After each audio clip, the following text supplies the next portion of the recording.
Lars, thanks for taking the time to chat today. Really interesting presentations. I love the way you dug into the numbers and gave a lot of clarity on the on the sales, the EBITDA, the net debt, the investment, all those kind of things.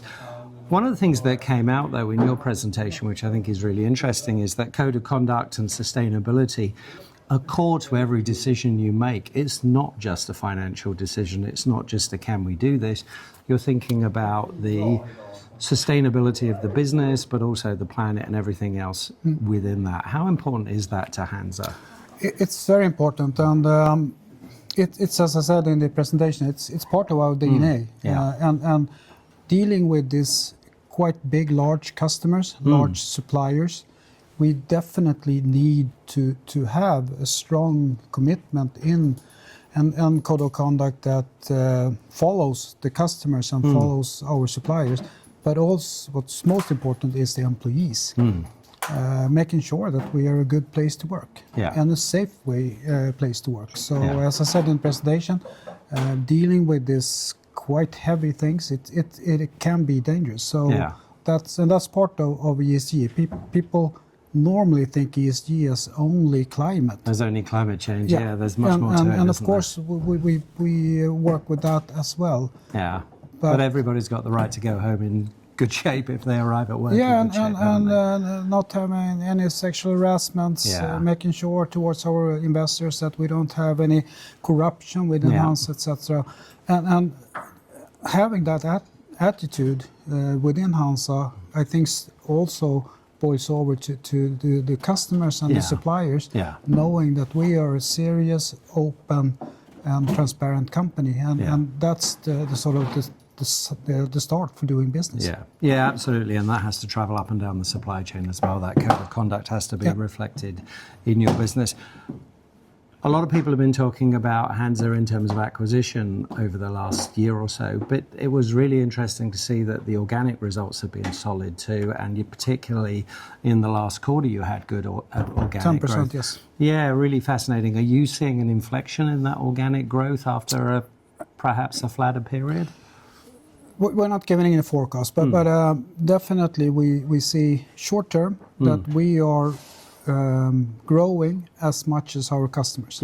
Then we can take market shares, we can bring in new customers, we can take on new projects within the existing customers, and then we can grow.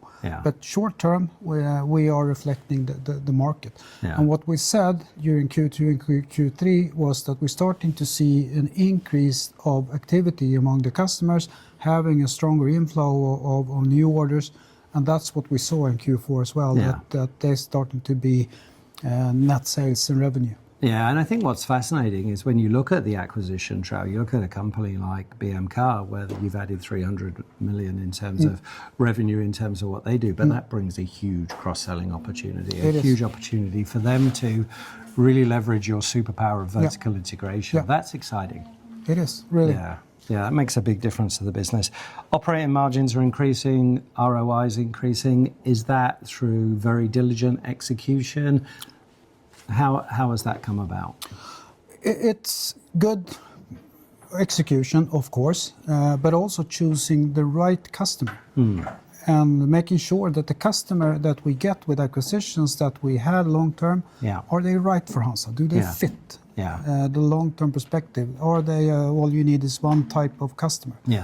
And we have not been afraid of actually, I wouldn't call it terminate customers, but close to saying that, well, you don't fit into our, so maybe it's better for you to find another supplier. And then we work with the customers that sees the value and climb up the value chain. And by climbing up the value chain, you can increase the margins. Yeah, and they increase the value they get from it as well. So it's a two-way street. It's a very valuable partnership.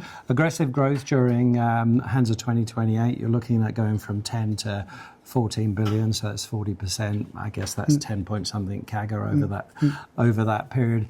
Is that something that you look at when you're projecting that as a mostly organic, or is that a bit of a wait and see? We haven't said the sort of split between organic and acquisition. What I think is important to see is that if the economy is weak, then you have bigger opportunities to actually do good acquisitions. We did quite few big acquisitions during the HANZA 2025 phase.